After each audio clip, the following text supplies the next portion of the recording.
Whoa, what's up, everybody? It's Dr. Bree, guys. Another video. This is number two. This video is going to be talking about my top five games of 2017, and also a runner-up title. And this is going to be talking about no, it's not that. We're just going to be talking about just my top five games. My next video is going to be talking about my upcoming games of 2018. I'm looking forward to. So let's get right down to it. For my runner-up title, I know this sounds like blasphemy, especially people like Morgana Days out there, but I don't care.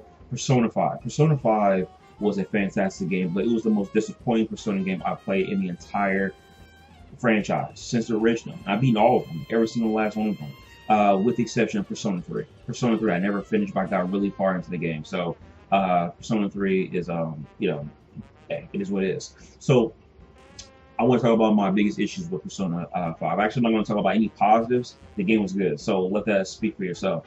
I'll talk about a lot of things that I could not stand in Persona 5. So number one, I realized that there were a lot of omitted personas in this game, a lot of them. And not only omitted personas, I've also realized that there are too many clone personas. Take, for example, Legion. Legion is a class of Persona character who's been around, big Persona character. He's a quote Persona / demon, because Shin Megami Tensei is the main series. Persona is a spin-off series. Legion is a Persona / demon that's been in the Persona franchise for, I don't know, man, I think he wasn't one or two. It doesn't matter. The point remains that he's been around for quite some time, and there is a clone of him, you know, so in different name, which I can't remember the top of my head, but it pretty much is no different. It's just that they adjusted the affinities of the persona to make him look a little different, but other than that, he's pretty much the same character. So it was quite lazy in that regard, number one. Okay, number two, I thought that the character personalities in this game are too much of a copycat from those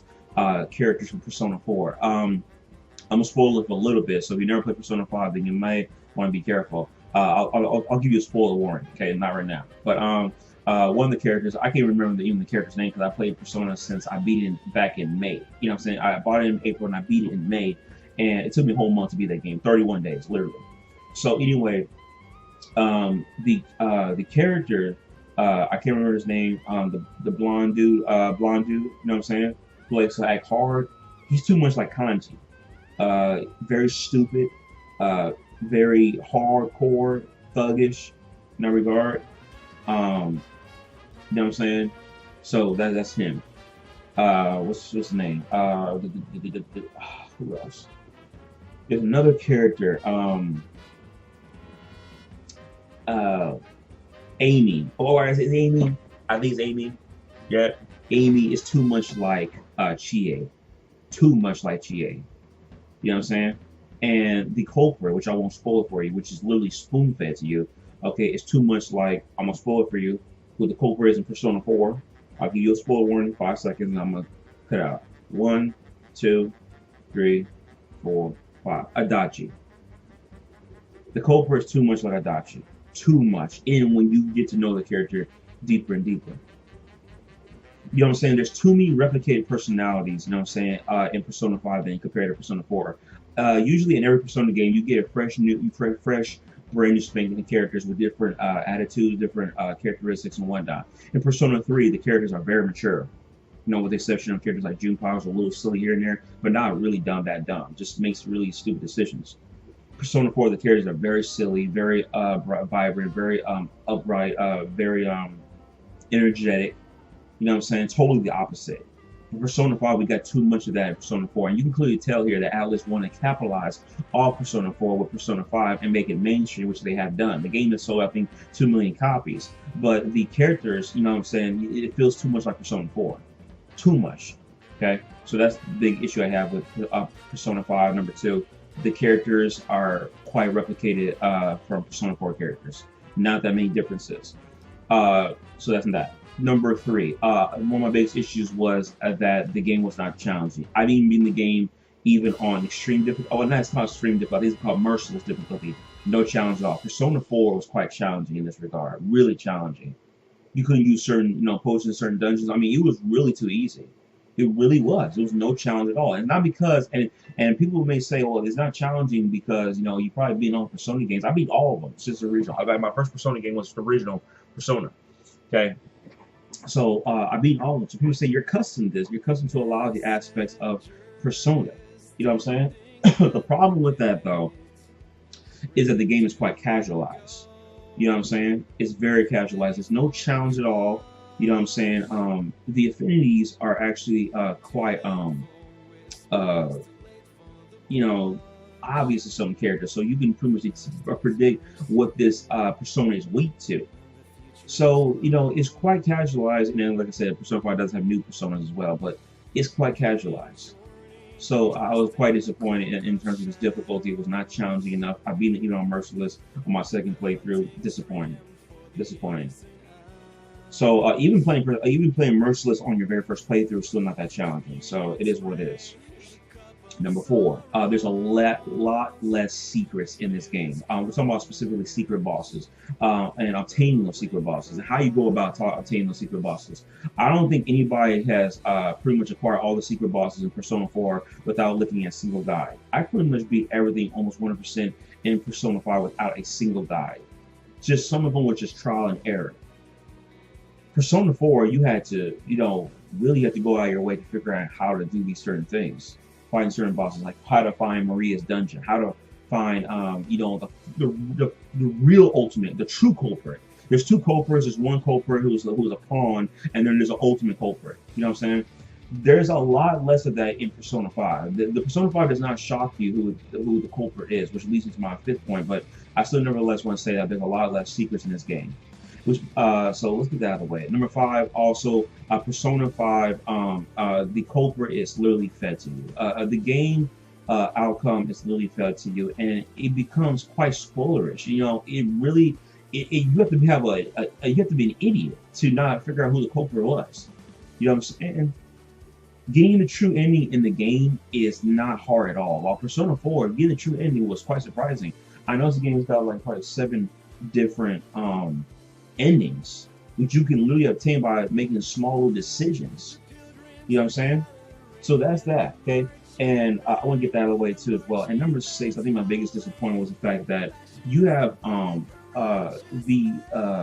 time that you got to max out your confidence in Persona 5 is maxing out confidence is much easier. Maxing out confidence is much easier. And that's just the case right there. And I think also the biggest issue with Persona 5 is that the game is not really that replayable for me. For me, I'm speaking. It's not really replayable. I've pretty much seen it all. I've been in the game. I've been it a second time. And yet, for some reason, I just don't have a desire to beat it for a third time. Persona 4, I want to go back and play it because I didn't get all the bosses. Second playthrough, I still didn't get all the bosses. Still didn't get the final dungeon.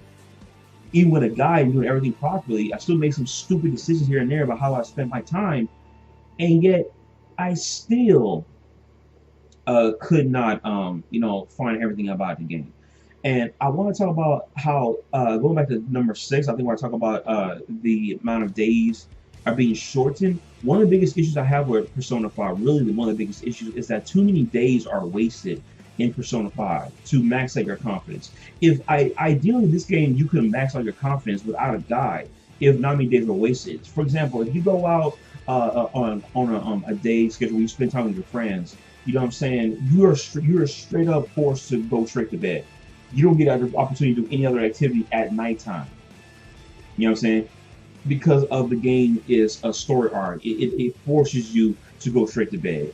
You know what I'm saying? You don't have any opportunity to do any other activities in the game. You don't have opportunity to raise up your reading level, you know what I'm saying, like your knowledge or whatever level you're trying to increase. You don't have time to spend time. You don't have time to spend time with your confidence. You don't have time to do a job. You don't have time to do a lot of other things. So Persona 5 overall was so disappointing. So to summarize my points, why Persona 5 as a runner-up title was disappointing was, again, number 1, I already forgot number 1. Number 1. I'm all over the place. Number 1, personas were quite. There were a short amount of. Some personas were omitted, and there's replicated personas. Number 2, the game itself is not that difficult. Number 3, the characters' personalities are replicated too much from Persona 4 characters. Number 4, there are not that many secrets. Number 5, the game caters to who the culprit is, which is spoon feeding you and pretty much makes it spoilers. Number 6, the game wastes a lot of time. No, the game wastes a lot of time in certain regards, and omits a lot of opportunities to max your confidence and partake in other activities. There's too many of the game. How should I say this? The game forces you to go on with the story. It forces it lessens much. It lessens your playthrough time, your gameplay time. Okay, how should I say that? And number seven, I believe I said it already. The game wasn't too difficult. I forgot my seventh reason, but you saw the reasons I just said in this video, and this is literally put in your head. But that's a runner-up title for Persona 5. I was disappointed. I was really disappointed with Persona 5. So, hey, bear that in mind. So that's my runner-up title. I spent too much time talking about Persona 5. So let's get right down to my top 5, and I will go through this real quick and make it very short. Number 5. Actually, I got the list right here. Okay, so I don't want to get this wrong. Number 5 was Resident Evil 7. I was totally surprised on how good Resident Evil 7 was. Despite the fact that the game being first person, I thought this game was going to be garbage. And they were just going to put something up in here to try to so-called reference Resident Evil, but this game was pretty much like a brand new title.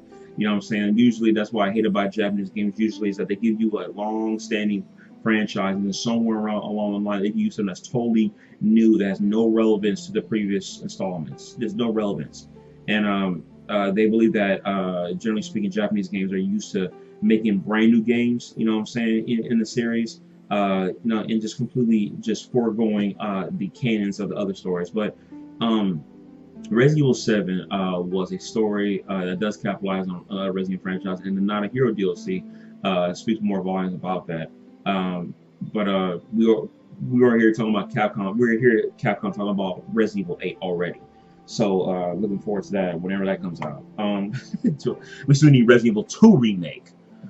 So we have that. Resident Evil 7 was quite awesome. One of my biggest cons of the game was that the game's pacing, not pacing, the game's the actual game was short, and the game on top of that, not only that the game was short, but Resident Evil 7 how should I say, run speed is quite short. Buttercup, go over there, go. Keep bothering my dog, he's bothering me. Resident Evil 7 was short. Resident Evil 7's pacing was short, as in like actually running.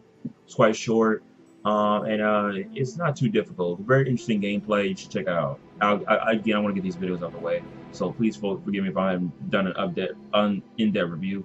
So hey, it is what it is. Number 4 on my list was Injustice 2, the most played fighting game I had this year, next to Street Fighter 5.